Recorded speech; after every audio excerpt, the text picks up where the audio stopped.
Dan പറഞ്ഞ പോലെ തന്നെ ഇപ്പോഴും ഒഴുകിയെത്തുന്ന ഒരു സാഹചര്യം അങ്ങോട്ട് ജനങ്ങൾ നേരത്തെ മണിക്കൂറുകൾ മുൻപ് തന്നെ എത്തിച്ചേർന്നിട്ടുള്ളവരുണ്ടായിരുന്നു. പലരും ദുരിതാശ്വാസ ക്യാമ്പുകളിൽ നിന്നൊക്കെ തന്നെയാണ് അങ്ങോട്ട് എത്തിയിരുന്നത്. ദൂരസ്ഥലങ്ങളിൽ നിന്നുള്ളവരും നമ്മളോട് സംസാരിച്ചിരുന്നു ആ സമയത്തൊക്കെ. അപ്പോഴും ഒരു വൈകുന്നേരത്തിനുള്ളിൽ സംസ്കാര ചടങ്ങുകൾ നടക്കുമെന്ന് കരുതിയിരുന്നു. പക്ഷെ അതിൽ നിന്ന് വീണ്ടും മാറുമ്പോൾ കാലാവസ്ഥ ഒട്ടും അനുകൂലമല്ലാത്തൊരു സാഹചര്യം അവിടെയുണ്ട്. ഇരുട്ടാകുന്നൊരു സാഹചര്യമുണ്ട്. മഴയിലേക്ക് കടക്കുമോ എന്നുള്ളൊരു ആശങ്ക. അത് കുറേ മണിക്കൂറായിട്ടുണ്ട്. അത് കുറേ മണിക്കൂറായിട്ട് മഴ മാറി നിൽക്കുന്നൊരു ഭാഗ്യം ഉണ്ടായി. പക്ഷേ ഇനിയും ഇരുട്ട് വൈകുമ്പോൾ ഇവരെ ഈ വന്നവരിൽ എല്ലാവരും തുടരുക തന്നെയാണോ, അതോ ഇവരെ തിരികെ എത്തിക്കുന്നത് അടക്കമുള്ള കാര്യങ്ങളൊക്കെ എങ്ങനെയാണ് അധികൃതർ അത്തരം കാര്യങ്ങൾ കൂടെ ഒരു കൺസേൺ ആയിട്ട് ഉയരുന്നില്ലേ ഇപ്പോൾ?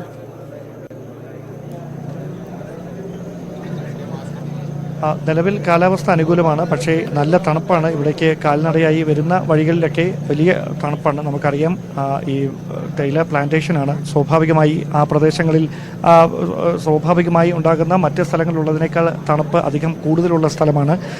അവിടേക്ക് ഏതാണ്ട് 7:30 ഈ സംസ്കാര ചടങ്ങുകൾ ആരംഭിക്കും എന്ന് അറിഞ്ഞ് നൂറുകണക്കിന് ആളുകൾ ആ സമയം മുതൽ ഇവിടേക്ക് എത്തിക്കൊണ്ടിരിക്കുകയായിരുന്നു. പക്ഷേ ഈ നിയമപരമായ സാങ്കേതികമായ ഈ നടപടിക്രമങ്ങളൊക്കെ പൂർത്തിയാക്കാൻ കാലതാമസം നേരിട്ടത് കൊണ്ട് തന്നെയാണ് ഇപ്പോൾ 2-3 മണിക്കൂർ കൂടി വൈകുന്ന ഒരു സാഹചര്യം ഉണ്ടായിരിക്കുന്നത്. പക്ഷേ ആ പ്രിയപ്പെട്ടവരെ കണ്ട് അവരെ അവസാനമായി കണ്ട് അവരെ യാത്രയാക്കണം എന്ന ആഗ്രഹത്തിൽ തന്നെ ഇപ്പോൾ ഇവിടേക്ക് എത്തിയ മുഴുവൻ ആളുകളും അങ്ങനെ തന്നെ ഇവിടെ നിൽക്കുകയാണ്, ഒരേ നിൽപ്പ് നിൽക്കുകയാണ്.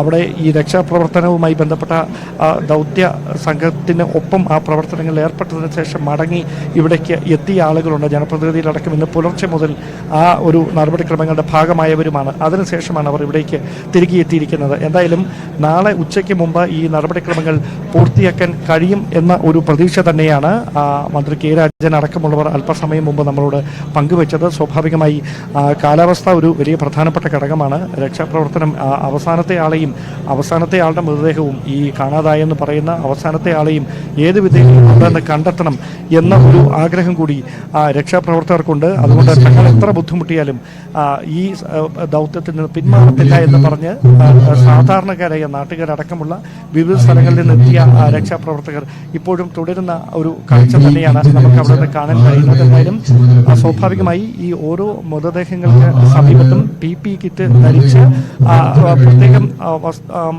മാസ്കുകളുമൊക്കെ വെച്ചുകൊണ്ടുള്ള 6 പേർ വീതമായിരിക്കും ഓരോ ടേബിളിന് മുമ്പിലും നിൽക്കുക. അവരായിരിക്കും മൃതദേഹം ഏറ്റുവാങ്ങി ഇവിടെ നിന്ന് സംസ്കരിക്കുന്ന സ്ഥലത്തേക്ക് കൊണ്ടുപോവുക. അതുമായി ബന്ധപ്പെട്ട നിർദ്ദേശങ്ങൾ MLA ഇപ്പോൾ ഈ അംഗങ്ങൾക്ക് നൽകിക്കൊണ്ടിരിക്കുകയാണ്. അല്പസമയത്തിനുള്ളിൽ തന്നെ ആംബുലൻസുകൾ എത്തിച്ച് വന്നുകൊണ്ടിരിക്കുന്ന ദൃശ്യങ്ങൾ കൂടി കണ്ടുകൊണ്ടിരിക്കുന്നു. 15 മിനിറ്റിനകം ആംബുലൻസുകൾ എത്തും. പിന്നെ സർവ്വമത പ്രാർത്ഥനയോടുകൂടി സംസ്കാര ചടങ്ങുകളിലേക്ക് കടക്കുമെന്ന് മനസ്സിലാകുന്നു.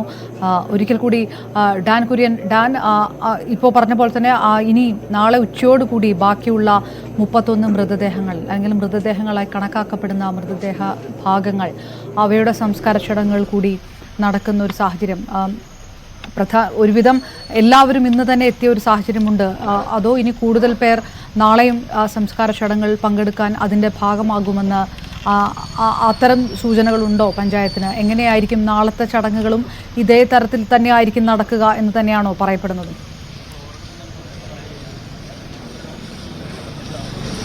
നമുക്ക് അറിയാം, ഇവിടുത്തെ സാഹചര്യങ്ങൾ നമുക്ക് കഴിഞ്ഞ ദിവസങ്ങളിലൊക്കെ നമ്മൾ വിശദമായി തന്നെ അത് ചർച്ച ചെയ്തതാണ്. അതായത് ഈ വിവിധ പഞ്ചായത്തുകളിൽ നിന്ന് ഉൾപ്പെട്ട വിവിധ വാർഡുകളിൽ നിന്നുള്ള ആളുകളുടെ മൃതദേഹങ്ങളാണ് ഇവിടേക്ക് എത്തിക്കുന്നത്. സ്വാഭാവികമായി പഞ്ചായത്ത് തലത്തിൽ കാണാതായവരുടെ പട്ടികയൊക്കെ തയ്യാറാക്കുന്നുണ്ടായിരുന്നു. പക്ഷേ ഇപ്പോഴും സങ്കീർണമായ ഒരു ദൗത്യമായി അവശേഷിക്കുന്നത് പലരുടെയും ശരീരഭാഗങ്ങൾ ചിന്നി ചെതറി പല ഭാഗങ്ങളിൽ നിന്ന് കണ്ടെടുക്കുന്ന ഒരു സാഹചര്യമുണ്ട്. അങ്ങനെ ദാരുണമായ ഒരു അവസ്ഥ നിലനിൽക്കുന്നുണ്ട്. ഇത് കൃത്യമായി എണ്ണം തിട്ടപ്പെടുത്തുന്നതിൽ ഒരു വലിയ തരത്തിലൊരു ദുഷ്കരമായ ഒരു പ്രശ്നം നേരിടുന്ന ഒരു സാഹചര്യം നിലനിൽക്കുന്നു എന്നാണ് നമ്മളോട് ഉദ്യോഗസ്ഥരൊക്കെ പങ്കുവെക്കുന്നത്. അതുകൊണ്ട് തന്നെയാണ് കൃത്യമായി എത്ര പേരാണ്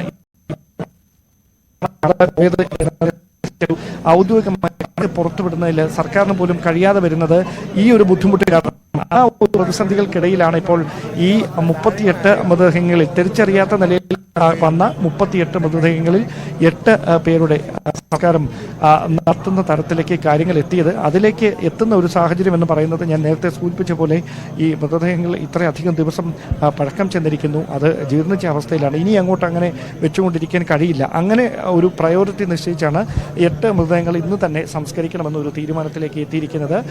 ശേഷിക്കുന്നവ ഈ ബന്ധുക്കൾ സ്വാഭാവികമായി എല്ലാ സ്ഥലങ്ങളിലും തങ്ങളുടെ പ്രിയപ്പെട്ടവരെ തേടി അലയുന്ന നിരവധി ആളുകളുണ്ട്.